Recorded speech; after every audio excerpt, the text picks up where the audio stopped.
तो सेफ है बयान पर मचा घमासान। राहुल गांधी ने तिजोरी खोलकर मोदी पर मारा तंज। अपने बयान पर राहुल गांधी अब खुद ही बुरे फंसे। कांग्रेस भी गौतम अडानी पर खूब रही है मेहरबान। गुजरात के बिजनेसमैन गौतम अडानी के बहाने राहुल गांधी का मोदी सरकार पर निशाना साधना कोई नई बात नहीं है। महाराष्ट्र चुनाव के दौरान भी राहुल गांधी ने पीएम मोदी के खिलाफ यही हथकंडा अपनाया। जब पीएम मोदी के एक रहेंगे तो सेफ रहेंगे बयान पर पलटवार करने के लिए एक तिजोरी उठा लाए, जिस पर लिखा था एक है तो सेफ है। और जब तिजोरी खोली तो उसमें दो पोस्टर निकले। एक पर पीएम मोदी और गौतम अडानी थे, जबकि दूसरे पोस्टर में धारावी योजना की फोटो थी। ये देखिए, एक है तो सेफ है, देख लीजिए। और ये स्ट्रेटजी का लक्ष्य है, देखिए एक है तो सेफ है। धारावी का मैप है, ये भी दिखा दीजिए। दूसरा पोस्टर ये 1 लाख करोड़ रुपए का धंधा चल रहा है। ये आप देखिए, हमारे प्रधानमंत्री जी और अडानी जी एक साथ खड़े हैं। एक है तो सेफ है और ये लक्ष्य। तिजोरी से निकले इस पोस्टर के बहाने राहुल गांधी उद्योगपति गौतम अडानी और पीएम मोदी को एक बताने की कोशिश कर रहे थे, लेकिन अब यही दाव उन पर भारी पड़ रहा है, क्योंकि गौतम अडानी को देश का सबसे बड़ा उद्योगपति बनाने के पीछे कांग्रेस का ही हाथ सामने आ रहा है। एक है तो सेफ है। दरअसल संसद से लेकर सड़क तक राहुल गांधी देश के दिग्गज उद्योगपति गौतम अडानी के बहाने मोदी सरकार पर निशाना साधते रहे हैं। महाराष्ट्र चुनाव में भी कुछ ऐसा ही किया, लेकिन सबसे बड़ी बात तो ये है कि गौतम अडानी के पीछे कांग्रेस भी मजबूती के साथ खड़ी रही है। यहाँ तक कि 1993 में गौतम अडानी को मुंद्रा पोर्ट के लिए गुजरात के तत्कालीन कांग्रेस सरकार ने ही 10 पैसे पर स्क्वायर मीटर जमीन दी। 15,946 एकड़ जमीन में सिर्फ 5,315 एकड़ जमीन नरेंद्र मोदी के गुजरात के मुख्यमंत्री रहते गौतम अडानी को दे दी गई। बात यही खत्म नहीं होती। राहुल गांधी भले ही गौतम अडानी को कोसते रहे हो, लेकिन उनके अपने सगे जीजा रॉबर्ट वाड्रा खुद साल 2009 में गौतम अडानी के प्राइवेट जेट पर सवार होकर उनका प्रोजेक्ट देखने के लिए गुजरात के कच्छ गए थे। कांग्रेस सरकार के दुलारे अडानी अक्टूबर 2021 में राजस्थान की गहलोत सरकार के राज में ही गौतम अडानी ने जयपुर एयरपोर्ट को एयरपोर्ट अथॉरिटी ऑफ इंडिया से 50 साल की लीज पर लिया। अक्टूबर 2022 में राजस्थान की अशोक गहलोत सरकार और अडानी के बीच 10,000 मेगावाट कैपेसिटी का सोलर पार्क शुरू करने के लिए 50 करोड़ रुपए की इन्वेस्टमेंट की डील हुई। कर्नाटक में कांग्रेस ने सरकार बनाते ही अडानी का दिल खोलकर स्वागत किया। उद्योग मंत्री एमबी पाटिल ने कहा, अडानी ग्रुप के निवेश के लिए प्रदेश के दरवाजे खुले हैं और अडानी समूह ने कर्नाटक में 1 लाख करोड़ रुपए का निवेश का वादा किया। 2023 में हिमाचल प्रदेश की सुक्खू सरकार के राज में ही दादला घाट और बरमाडा में बंद पड़े अडानी के दोनों सीमेंट प्लांट फिर से चालू हुए।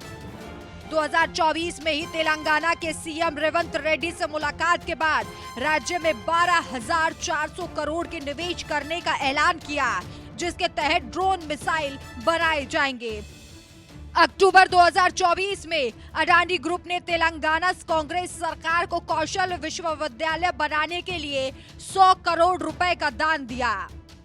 जिस अडानी को दिन रात राहुल गांधी कोसते रहते हैं और पीएम मोदी का दोस्त बताते हैं, उसी अडानी पर कांग्रेस शासित राज्यों में कितनी मेहरबानी दिखाई जाती है, ये तो सिर्फ एक ट्रेलर है। गौतम अडानी तो खुद एक बयान में कह चुके हैं कि कई लोगों को ये जानकर आश्चर्य होगा कि मेरा सफर तब शुरू हुआ था जब राजीव गांधी देश के प्रधानमंत्री थे, जब उन्होंने एग्जिम पॉलिसी को बढ़ावा दिया था और पहली बार कई चीजें OGL यानी ओपन जर्नल लाइसेंस लिस्ट में आई। इससे मुझे एक्सपोर्ट हाउस शुरू करने में मदद मिली।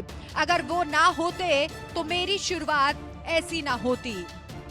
संसद से लेकर सड़क तक अडानी को कोसने वाले राहुल गांधी को अडानी से अगर इतनी ही दिक्कत है तो फिर इसका जवाब भी देना चाहिए कि कांग्रेस उन पर इतनी मेहरबानी क्यों दिखाती रही है। राहुल गांधी के इस दोहरे रवैये पर आपका क्या कहना है, हमें अपनी राय कमेंट कर जरूर बताएं। इसके साथ ही बीजेपी प्रवक्ता संबित पात्रा ने इस मामले पर क्या कुछ कहा, आइए आपको सुनवाते हैं।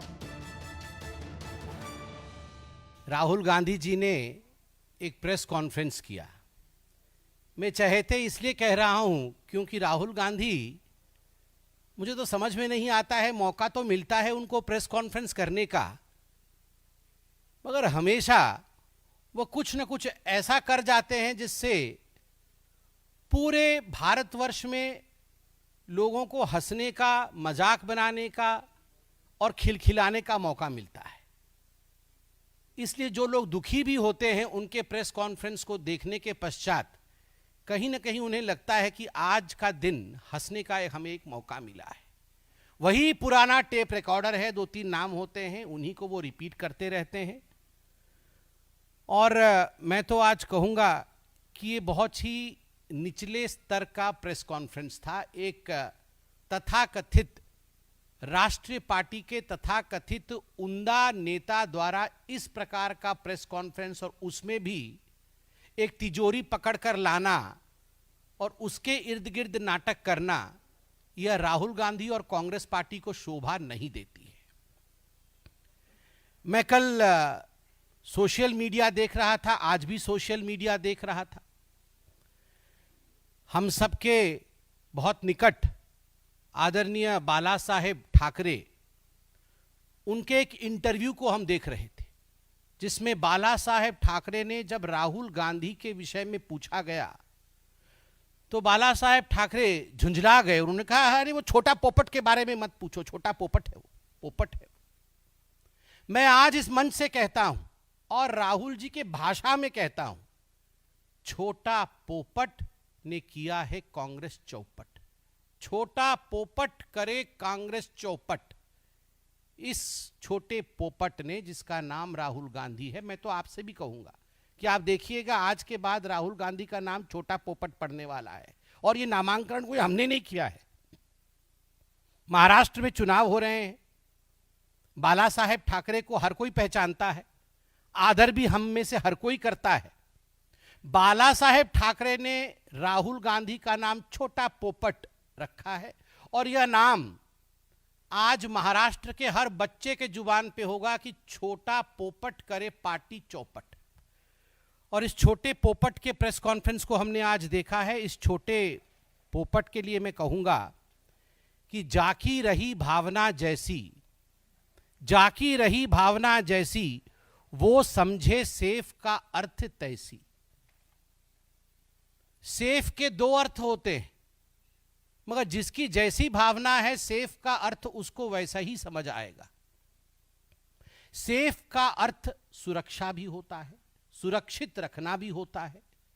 कैसे भारतवर्षियों को, भारत के नागरिकों को घुसपैठियों से सुरक्षित रखा जाए, समझने वाले सेफ का सही अर्थ समझते हैं। सुरक्षा प्रदान करना, सुरक्षित रहना। हमारे राष्ट्राध्यक्ष नड्डा जी ने भी सेफ के अर्थ को बताया है।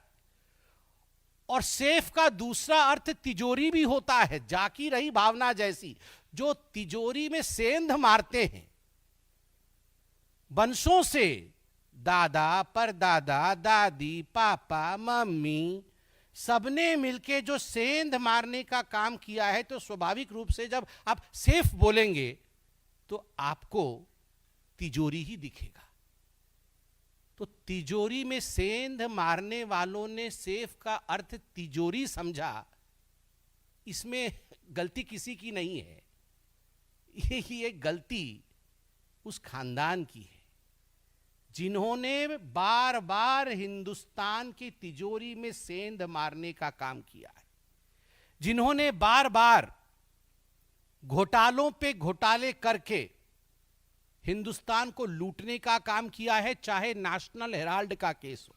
नेशनल हेराल्ड केस में 5,000 करोड़ रुपए का घोटाला, 2G केस में 1,46,000 करोड़ का घोटाला, एंट्रिक्स देवास स्कैम में 1,000 करोड़ का घोटाला, कोल स्कैम में 10 लाख करोड़ से भी अधिक का घोटाला और अगस्ता वेस्टलैंड में 3,600 करोड़ का घोटाला। ये सब तिजोरी के अंदर इसके धनराशि बंद है। तिजोरी के अंदर गांधी परिवार द्वारा लूटा हुआ पैसा बंद और मां बेटे एक्यूज नंबर 1 और एक्यूज नंबर 2 आज बेल पर बाहर है। उन्होंने पोस्टर दिखाया है तो हम भी पीछे नहीं रहेंगे। ये असली पोस्टर तो ये है। क्या है तिजोरी के अंदर? ये मोटा माल जो गांधी परिवार ने लूटा है वो है तिजोरी के अंदर,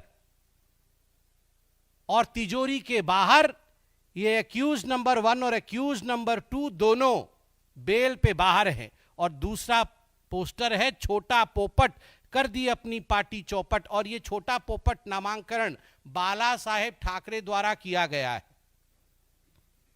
बाला साहेब ठाकरे द्वारा ये नामांकन किया गया है। महाराष्ट्र का बच्चा बच्चा, भारतवर्ष का हर कोई बाला साहेब ठाकरे जी का सम्मान करता है। ये नया नामांकन है जो कल सोशल मीडिया में हमने देखा है। छोटा पोपट करे पार्टी चौपट, और ये दोनों बेल पे बाहर हैं, दोनों बेल पे बाहर हैं।